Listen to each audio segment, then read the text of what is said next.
लेकिन उसी पल बेअंत सिंह ने अपनी सर्विस रिवॉल्वर निकाली और इंदिरा पर गोलियां दाग दी।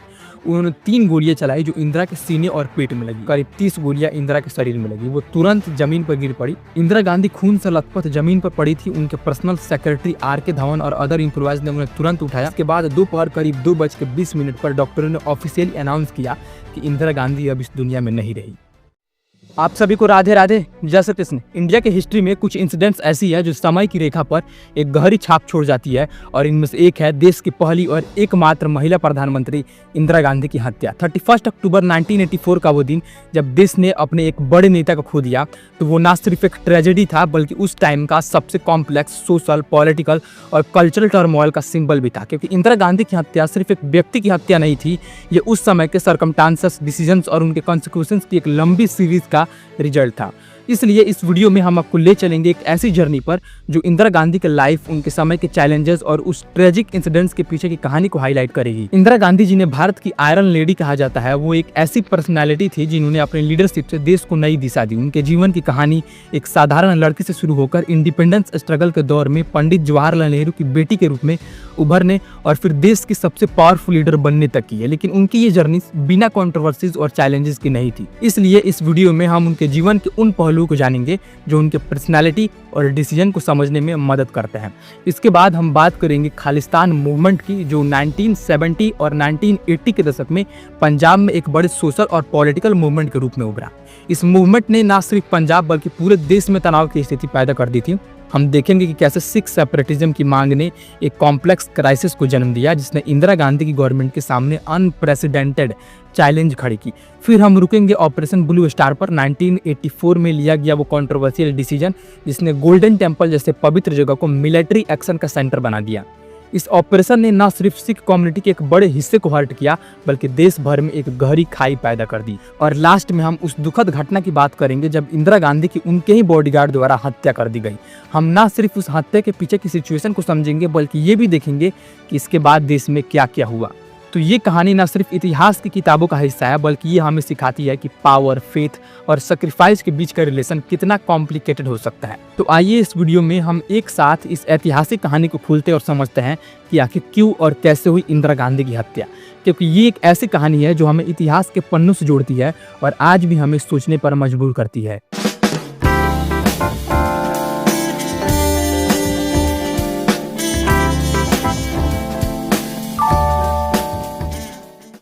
इंदिरा गांधी का जन्म 19 नवंबर 1917 को इलाहाबाद यानी अब के प्रयागराज में हुआ था। वो भारत के पहले प्राइम मिनिस्टर जवाहरलाल नेहरू की इकलौती बेटी थी।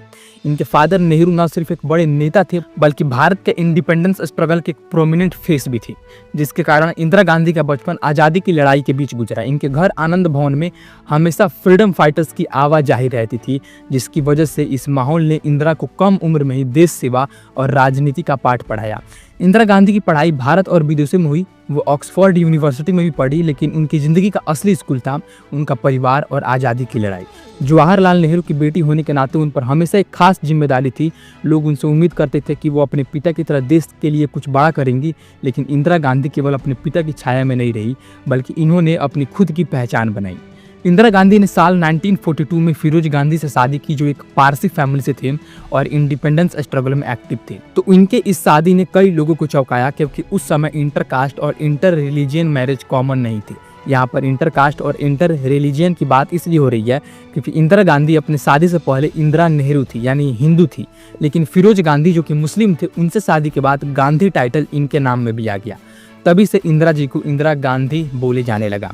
अब वापस टॉपिक पर आता है। शादी के बाद फिरोज और इंदिरा गांधी के 2 बेटे हुए, राजीव और संजय गांधी। लेकिन इंदिरा गांधी का मैरिड लाइफ उतना आसान नहीं था क्योंकि फिरोज गांधी की अनटाइमली डेथ ने इंदिरा गांधी को और मजबूत बनाया।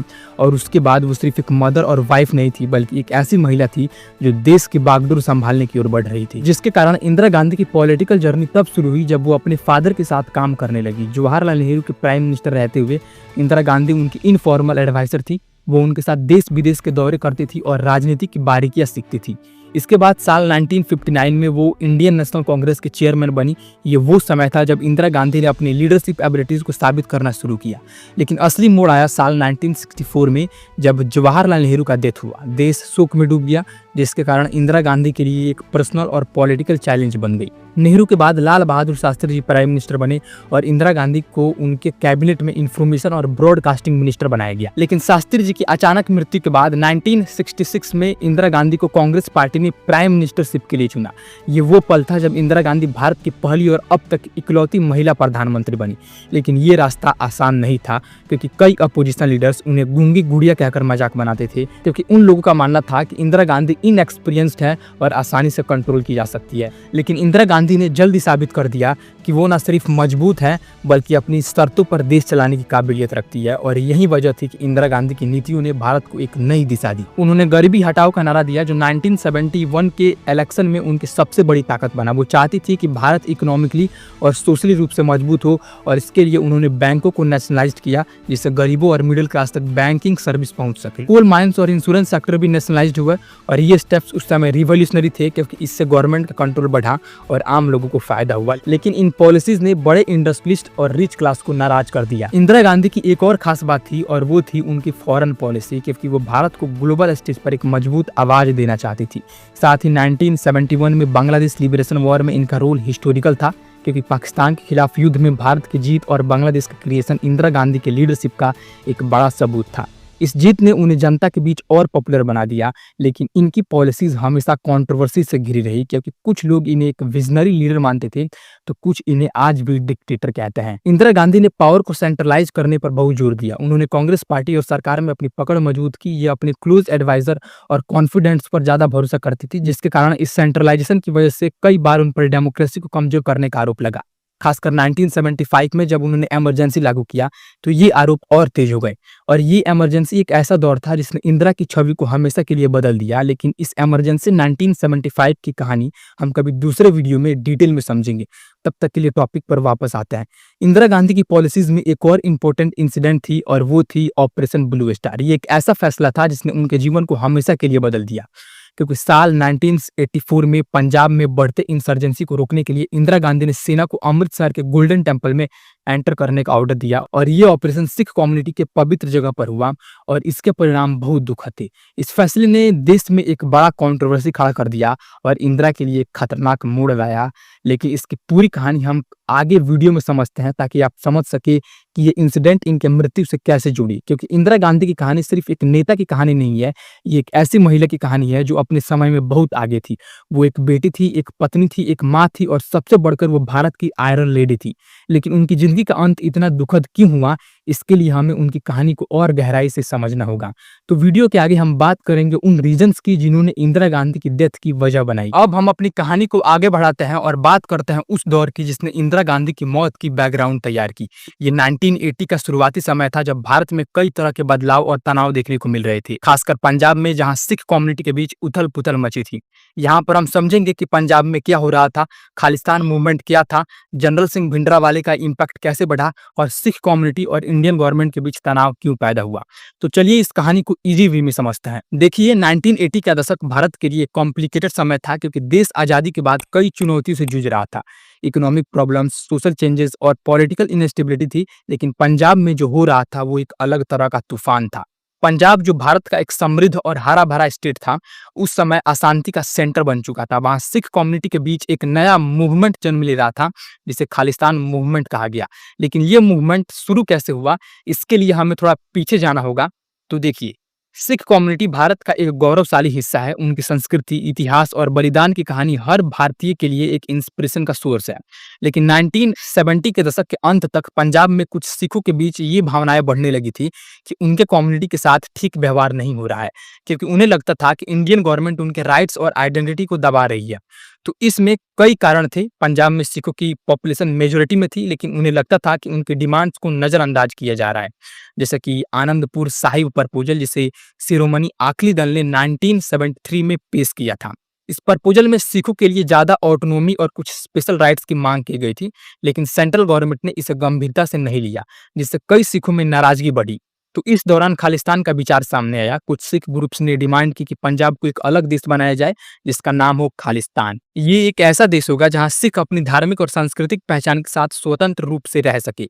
ये मूवमेंट शुरू में छोटा था, लेकिन धीरे धीरे इसने जोर पकड़ा। खालिस्तान की मांग करने वाले लोग चाहते थे कि सिखों को अपनी धार्मिक और राजनीतिक आजादी मिले, लेकिन इस डिमांड ने सिख कम्युनिटी को भी बांट दिया। कई सिखों ने इसका समर्थन किया, लेकिन बहुत से सिख इस विचार के खिलाफ थे। वो भारत का हिस्सा बने रहना चाहते थे और मानते थे कि उनकी समस्याओं का हल बातचीत से निकल सकता है। लेकिन इस मूवमेंट में एक नाम बहुत तेजी से उभरा और वो था जनरल सिंह भिंडरावाले। भिंडरावाले एक रिलीजियस लीडर था जो सिख धर्म के प्रचार और पवित्रता की बात करता था। ये दमदमी टकसाल का चीफ था, जो एक ट्रेडिशनल सिख रिलीजियस ऑर्गेनाइजेशन था। शुरुआत में भिंडरावाले का इम्पैक्ट लिमिटेड था, लेकिन 1970 के दशक के अंत तक वो पंजाब में एक बड़ा चेहरा बन गया। इसकी बातें पंजाब के यूथ को अट्रैक्ट करती थी, क्योंकि ये सिख धर्म की प्यूरिटी, सिखों के राइट्स और गवर्नमेंट के खिलाफ बोलता था। इसकी आवाज में एक जोश था जो लोगों को अपनी ओर खींचता था। लेकिन भिंडरावाले का रास्ता धीरे धीरे वायलेंट होता गया, क्योंकि इसके सपोर्टर्स ने हथियार उठाने शुरू किए। पंजाब में वायलेंस बढ़ने लगी। भिंडरावाले और इसके फॉलोअर्स गोल्डन टेम्पल में रहने लगे, जो सिखों का सबसे पवित्र जगह है, जिसके कारण गोल्डन टेम्पल को न सिर्फ धार्मिक सेंटर के रूप में देखा जाता था, बल्कि अब वो खालिस्तान मूवमेंट का हब बन चुका था। वहां से हथियारबंद लोग ऑपरेशन चलाने लगे। पंजाब में हत्याएं, बम धमाके और वायलेंट इंसिडेंट आम हो गई। पुलिस और सिक्योरिटी फोर्स पर हमले बढ़ गए और आम लोग डर के साए में जीने लगे। तो इस वायलेंस ने सिख कम्युनिटी और इंडियन गवर्नमेंट के बीच तनाव को और बढ़ा दिया। इंदिरा गांधी, जो उस समय प्राइम मिनिस्टर थी, वो इस सिचुएशन को कंट्रोल करने की कोशिश कर रही थी, लेकिन उनकी गवर्नमेंट और सिख लीडर्स के बीच बातचीत बार बार असफल हो रही थी। अकाली दल, जो सिखों का एक मेजर पॉलिटिकल पार्टी था, वो गवर्नमेंट के साथ कई बार बातचीत की मेज पर आया, लेकिन कोई ठोस हल नहीं निकला। दूसरी ओर भिंडरावाले और उसके सपोर्टर्स ने वायलेंस को और बढ़ा दिया और खुलेआम गवर्नमेंट को चुनौती देने लगे। पंजाब में हालात इतने बिगड़ गए कि वहां की पुलिस भी डरने लगी थी। कई पुलिस वाले अपनी ड्यूटी छोड़कर भाग गए। भिंडरावाले के लोग गांवों और शहरों में अपनी पैरेलल गवर्नमेंट चलाने लगे। वो लोगों को डराते थे और जो उनके खिलाफ बोलता उसे सजा दी जाती थी। इस वायलेंस ने न सिर्फ पंजाब को बल्कि पूरे देश को हिलाकर रख दिया था, जिसमें सिख कम्युनिटी के लिए एक दुखद दौर था, क्योंकि उनकी छवि को भी नुकसान पहुंच रहा था। बहुत से सिखों को लगता था कि भिंडरावाले की हिंसा उनकी डिमांड्स को कमजोर कर रही है, लेकिन दूसरी ओर इनके सपोर्टर्स इसे एक हीरो की तरह देखते थे। लेकिन इंदिरा गांधी के लिए ये सिचुएशन एक बड़ी चैलेंज थी, क्योंकि एक तरफ वो देश की एकता को बनाए रखना चाहती थी, तो दूसरी ओर वो सिख कम्युनिटी की भावनाओं का सम्मान भी करना चाहती थी। लेकिन भिंडरावाले और इसके सपोर्टर्स की बढ़ती हिंसा ने उनके सामने एक ऐसा सवाल खड़ा कर दिया जिसका जवाब देना आसान नहीं था। क्या वो बातचीत से इस समस्या का हल निकाले या फिर सख्त कदम उठाए? तो उनके पास इस सवाल का जवाब था ऑपरेशन ब्लू स्टार, जिसने इंदिरा गांधी की जिंदगी को हमेशा के लिए बदल दिया। और इस दौर में पंजाब जल रहा था। सिख कम्युनिटी के बीच बंटवारा, खालिस्तान की डिमांड, भिंडरावाले का बढ़ता इम्पैक्ट और गवर्नमेंट के साथ बढ़ता तनाव, ये सब एक तूफान की तरह इकट्ठा हो रहा था। ये तूफान इतना बड़ा था कि इसने न सिर्फ पंजाब को बल्कि पूरे देश को अफेक्ट किया, और इस तूफान का सेंटर बन गया गोल्डन टेम्पल, जहां से भिंडरावाले अपनी लड़ाई लड़ रहा था। तो वीडियो के आगे हम बात करेंगे ऑपरेशन ब्लू स्टार की, जिसने ना सिर्फ पंजाब को बल्कि इंदिरा गांधी की जिंदगी को हमेशा के लिए बदल दिया। और ये था खालिस्तान मूवमेंट की कहानी। अब हम बात करेंगे ऑपरेशन ब्लू स्टार की। ऑपरेशन ब्लू स्टार वो इंसिडेंट था जिसने पंजाब के हालात को और कॉम्प्लिकेटेड कर दिया और इंदिरा गांधी की मौत की वजह बनी। यहाँ पर हम बात करेंगे गोल्डन टेम्पल कैसे एक्सट्रीमिस्ट का हब बना, इंदिरा गांधी ने आर्मी भेजने का फैसला क्यों लिया, ऑपरेशन का समय क्यों इतना सेंसिटिव था, और इसने सिख कम्युनिटी और गोल्डन टेम्पल को कैसे अफेक्ट किया। तो चलिए इस कहानी को समझते हैं। साल 1980 के शुरुआती सालों में पंजाब की सिचुएशन दिन पर दिन बिगड़ती जा रही थी। खालिस्तान मूवमेंट और जनरल सिंह भिंडरावाले के बढ़ते इम्पैक्ट ने इस स्टेट को हिंसा की आग में झोंक दिया था। गोल्डन टेम्पल, जो सिख कम्युनिटी का सबसे पवित्र और सम्मानित जगह है, वो धीरे धीरे मिलिटेंट्स का सेंटर बन गया। भिंडरावाले और इसके सपोर्टर्स यहाँ पर रहने लगे। उन्होंने मंदिर परिसर को किले की तरह इस्तेमाल करना शुरू कर दिया। मंदिर के अंदर हथियार जमा किए गए, बंकर बनाए गए और वहां से वायलेंट एक्टिविटीज कंडक्ट होने लगी। गोल्डन टेम्पल, जो पीस और स्पिरिचुअलिटी का सिंबल था, वो अब एक मिलिट्री फोर्ट्रेस की तरह दिखने लगा। भिंडरावाले और इसके फॉलोअर्स खुलेआम गवर्नमेंट को चुनौती दे रहे थे। पंजाब में हत्याएं, बम धमाके और पुलिस पर हमले आम हो गए थे। मंदिर के अंदर से कई वायलेंट प्लानिंग बनाई जा रही थी। ये सिचुएशन ना सिर्फ पंजाब के लिए बल्कि पूरे देश के लिए खतरा बन रही थी। इंदिरा गांधी, जो उस समय भारत की प्राइम मिनिस्टर थी, इस समस्या का हल निकालने के लिए दबाव में थी। वो जानती थी कि अगर इस स्थिति को नहीं संभाला गया तो देश की एकता और अखंडता को खतरा हो सकता है। हालांकि इंदिरा गांधी ने कई बार बातचीत की कोशिश की, अकाली दल और अन्य सिख लीडर्स के साथ चर्चा हुई, लेकिन कोई ठोस नतीजा नहीं निकला। भिंडरावाले बातचीत के मूड में नहीं था, जिसके कारण इसकी डिमांड्स और वायलेंट एक्टिविटीज गवर्नमेंट के लिए चुनौती बन गया, जिसकी वजह से आखिरकार इंदिरा गांधी ने एक डिफिकल्ट और कंट्रोवर्शियल डिसीजन लिया। गोल्डन टेम्पल में आर्मी भेजने का। इस ऑपरेशन का नाम था ऑपरेशन ब्लू स्टार। इसका मकसद था मंदिर से मिलिटेंट्स को हटाना, हथियार जब्त करना और पंजाब में शांति रीस्टोर करना। लेकिन ये फैसला इतना आसान नहीं था और इसके परिणाम बहुत दुखद होने वाले थे। ऑपरेशन ब्लू स्टार की शुरुआत 1 जून 1984 को हुई, लेकिन इसका मेन पार्ट 3 से 6 जून तक चला। ये समय बहुत ही सेंसिटिव था क्योंकि उस समय गोल्डन टेम्पल में हजारों डिवोटीज मौजूद थे, क्योंकि ये गुरु अर्जन देव जी की शहादत का दिन था, जो सिख कम्युनिटी के लिए बहुत इंपॉर्टेंट है। तो इस धार्मिक अवसर पर मंदिर में भारी भीड़ थी, लोग दूर दूर से प्रेयर्स करने आए थे। लेकिन यही समय गवर्नमेंट ने ऑपरेशन के लिए चुना, क्योंकि भिंडरा वाले और उनके लोग मंदिर के अंदर मजबूत स्थिति में थे। गवर्नमेंट को लगता था कि अगर अब कार्रवाई नहीं की गई तो स्थिति और बिगड़ सकती है। ऑपरेशन शुरू होने से पहले आर्मी ने मंदिर परिसर को घेर लिया, अमृतसर में कर्फ्यू लगा दिया गया। लेकिन मंदिर के अंदर भिंडरा वाले और इसके आर्म्ड सपोर्टर्स ने कड़ा प्रतिरोध किया, क्योंकि इनके पास भारी मात्रा में हथियार थे, मशीन गन, रॉकेट लॉन्चर और ग्रेनेड। ये लोग मंदिर के ऊंचे स्थानों पर तैनात थे और उन्होंने आर्मी के लिए मुश्किलें खड़ी कर दी थी। आर्मी ने टैंक और भारी हथियारों का इस्तेमाल किया, जो गोल्डन टेम्पल जैसे पवित्र जगह के लिए बहुत कंट्रोवर्शियल था। ये ऑपरेशन कई दिनों तक चला। मंदिर परिसर में गोलीबारी, धमाके और हिंसा का माहौल था। भिंडरा वाले और इसके कई सपोर्टर्स इस ऑपरेशन में मारे गए, लेकिन इसकी सबसे दुखद बात थी कि इसमें कई निर्दोष लोग भी मारे गए। मंदिर में मौजूद डिवोटीज जो वहां सिर्फ प्रेयर्स करने आए थे, इस हिंसा में फंस गए। सटीक आंकड़े आज भी कंट्रोवर्शियल है, लेकिन अनुमान है कि सैकड़ों लोग मारे गए, जिनमें मिलिटेंट्स, सोल्जर्स और आम नागरिक शामिल थे। गोल्डन टेम्पल के कुछ हिस्सा, खासकर अकाल तख्त, बुरी तरह डैमेज हो गया। अकाल तख्त सिखों के लिए बहुत पवित्र है और इसका नुकसान सिख कम्युनिटी के लिए एक बड़ा शौक था, क्योंकि ऑपरेशन ब्लू स्टार ने सिख कम्युनिटी में गहरी नाराजगी पैदा की। बहुत से सिखों को लगा कि उनकी धार्मिक भावनाओं का अपमान हुआ है। गोल्डन टेम्पल पर आर्मी का हमला उनके लिए सिर्फ एक मिलिट्री एक्शन नहीं था, बल्कि उनके धर्म और पहचान पर हमला था। इस ऑपरेशन ने सिखों और इंडियन गवर्नमेंट के बीच की खाई को और गहरा कर दिया। पंजाब में हिंसा कम होने की बजाय और बढ़ गई। सिख कम्युनिटी के बीच गुस्सा और दुख फैल गया और इस गुस्से ने इंदिरा गांधी के लिए एक बड़ा खतरा पैदा कर दिया। इंदिरा गांधी को इस ऑपरेशन के परिणामों का अंदाजा था। उन्हें बताया गया था कि ये फैसला उनके लिए खतरनाक हो सकता है। फिर भी उन्होंने देश की एकता और सुरक्षा को प्राथमिकता दी। लेकिन इस फैसले ने उनके प्राइवेट सिक्योरिटी पर्सनल तक को इम्पैक्ट किया, खासकर उनके सिख बॉडीगार्ड में, जो उनकी सुरक्षा की जिम्मेदारी संभाल रहे थे। इस ऑपरेशन ने एक ऐसी चिंगारी जलाई जो कुछ महीनों बाद इंदिरा गांधी की जिंदगी को खत्म करने वाली थी। तो ऑपरेशन ब्लू स्टार एक ऐसा घाव था जो न सिर्फ पंजाब को बल्कि पूरे देश को चोट पहुंचाने वाला था। इसने सिख कम्युनिटी की भावनाओं को आहत किया और भारत के इतिहास में एक दुखद चैप्टर जोड़ा। अब आगे वीडियो में हम बात करेंगे कि इस ऑपरेशन के बाद क्या हुआ और कैसे ये इंदिरा गांधी की मौत का कारण बना। तो देखिए, ऑपरेशन ब्लू स्टार के बाद पंजाब और देश का माहौल पहले से कई ज्यादा तनावपूर्ण हो चुका था। सिख कम्युनिटी में गुस्सा और दुख था और इस गुस्से की आग ने एक ऐसी घटना को जन्म दिया जिसने पूरे देश को झकझोर कर रख दिया। अब यहाँ पर हम विस्तार से समझेंगे कि इंदिरा गांधी की हत्या कैसे हुई, कब हुई, कहाँ हुई और इसके तुरंत बाद क्या हुआ। तो चलिए इस कहानी को समझते हैं।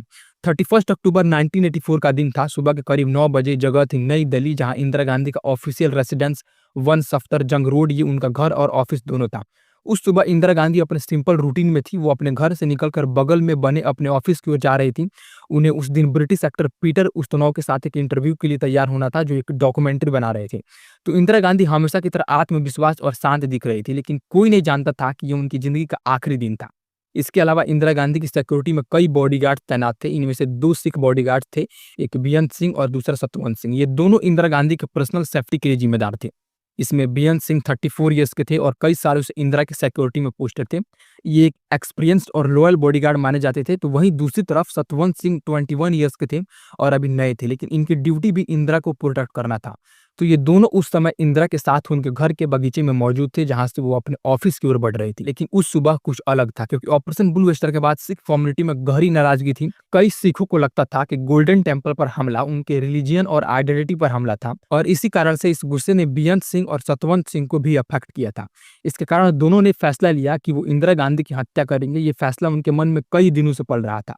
कुछ लोग कहते हैं कि बेअंत सिंह ने सतवंत सिंह को इसके लिए इंस्पायर किया, क्योंकि वो खुद ऑपरेशन ब्लू स्टार से बहुत हर्ट हुआ था। तो इसके बाद जैसे ही इंदिरा गांधी अपने घर से बाहर निकली और बगीचे के रास्ते पर चलने लगी, बेअंत सिंह और सतवंत सिंह उनके पास थे। लेकिन उसी पल बेअंत सिंह ने अपनी सर्विस रिवॉल्वर निकाली और इंदिरा पर गोलियां दाग दी। उन्होंने 3 गोलियां चलाई, जो इंदिरा के सीने और पेट में लगी। इससे पहले कि कोई कुछ समझ पाता, सतवंत सिंह ने अपनी स्टेन गन से ताबड़तोड़ गोलियां चलाई। करीब 30 गोलियां इंदिरा के शरीर में लगी। वो तुरंत जमीन पर गिर पड़ी। ये सब कुछ सेकंड में हुआ और आसपास मौजूद अदर सिक्योरिटी पर्सनल और एम्प्लॉयज हैरान रह गई। इंदिरा गांधी खून से लथपथ जमीन पर पड़ी थी। उनके पर्सनल सेक्रेटरी आर के धवन और अदर एम्प्लॉयज ने उन्हें तुरंत उठाया। उस समय उनके दामाद सोनिया गांधी और कुछ अन्य लोग भी वहां मौजूद थे और सबके चेहरे पर डर और सदमा था। इसके बाद इंदिरा गांधी को तुरंत उनकी कार में डाला गया और नई दिल्ली के all India institute of medical science AIIMS की ओर ले जाया गया। रास्ते में उनके साथ उनके करीबी एसोसिएट्स और कुछ सिक्योरिटी पर्सनल्स थे। तो एम्स तक पहुंचने में करीब 10-15 मिनट लगे। उस समय तक इंदिरा की हालत बहुत नाजुक हो चुकी थी। एम्स में डॉक्टरों की एक टीम ने तुरंत इंदिरा गांधी का इलाज शुरू किया। उस समय देश के सबसे अच्छे सर्जन और डॉक्टर वहां मौजूद थे। इंदिरा को ऑपरेशन थिएटर में ले जाया गया। डॉक्टरों ने कई घंटों तक उनकी जान बचाने की कोशिश की। उनके शरीर से कई गोलियां निकाली गई और खून की भारी कमी को पूरा करने के लिए ब्लड ट्रांसफ्यूजन किया गया, लेकिन चोटें इतनी गहरी थी कि उनकी जान बचाना मुश्किल हो गया। इसके बाद दोपहर करीब 2:20 पर डॉक्टरों ने ऑफिशियली अनाउंस किया कि इंदिरा गांधी अब इस दुनिया में नहीं रही, जिसके बाद भारत ने अपनी पहली और इकलौती महिला प्रधानमंत्री को खो दिया। इंदिरा की हत्या के तुरंत बाद देश में अफरा तफरी का माहौल बन गया। दिल्ली और देश के कई हिस्सों में लोग सड़कों पर उतर आए। कुछ लोग सदमे में थे तो कुछ गुस्से में। रेडियो और टेलीविजन पर खबर फैलने लगी। लोग अपने घरों में रेडियो के पास बैठकर खबर सुन रहे थे। इंदिरा की हत्या की खबर ने पूरे देश को हिलाकर रख दिया। कई लोगों को विश्वास ही नहीं हो रहा था कि ऐसा हो सकता है। इस बीच बेअंत सिंह और सतवंत सिंह को ऑन द स्पॉट अरेस्ट कर लिया गया। बेअंत सिंह ने अपनी रिवॉल्वर फेंक दी थी और सरेंडर कर दिया था, लेकिन कुछ ही देर बाद अदर सिक्योरिटी पर्सनल ने उस पर गोलियां चलाई और बेअंत सिंह की मौके पर ही मौत हो गई। सतवंत सिंह को गोलियां लगी लेकिन वो जिंदा रहा और इसे अरेस्ट कर लिया गया और बाद में उस पर मुकदमा चला। तो इस हत्या ने सिख कम्युनिटी और देश के बीच पहले से मौजूद तनाव को और बढ़ा दिया। तो यहाँ पर देखा जाए तो इंदिरा गांधी की हत्या सिर्फ एक व्यक्ति की मृत्यु नहीं थी, ये एक ऐसी घटना थी जिसने भारत के इतिहास को गहरे जख्म दिए और इसके बाद जो हुआ वो और भी दुखद था। देश के कई हिस्सों में सिखों के खिलाफ हिंसा भड़क उठी। दिल्ली में हजारों सिखों पर हमले हुए, उनके घरों और दुकानें जला दी गई। ये वो दौर था जिसने भारत को एक गहरे दर्द से गुजरने के लिए मजबूर किया था। अब इंदिरा की हत्या के बाद उनके बेटे राजीव गांधी को तुरंत प्राइम मिनिस्टर बनाया गया। उस समय वो सिर्फ 40 साल के थे और राजनीति में नए थे, लेकिन देश को एक लीडरशिप की जरूरत थी और राजीव ने ये जिम्मेदारी संभाली। उन्होंने लोगों से शांति बनाए रखने की अपील की। तो ये थी इंदिरा गांधी की जिंदगी और उनकी मौत की पूरी कहानी। एक ऐसी कहानी जो हमें इतिहास से सीखने और भविष्य को बेहतर बनाने की इंस्पिरेशन देती है। अब इसी के साथ ये वीडियो खत्म होता है। अगर आपको अच्छा लगे तो आप अपने दोस्तों के साथ शेयर कर सकते हैं। मिलते हैं किस नेक्स्ट वीडियो में, तब तक के लिए राधे राधे, जय श्री कृष्ण।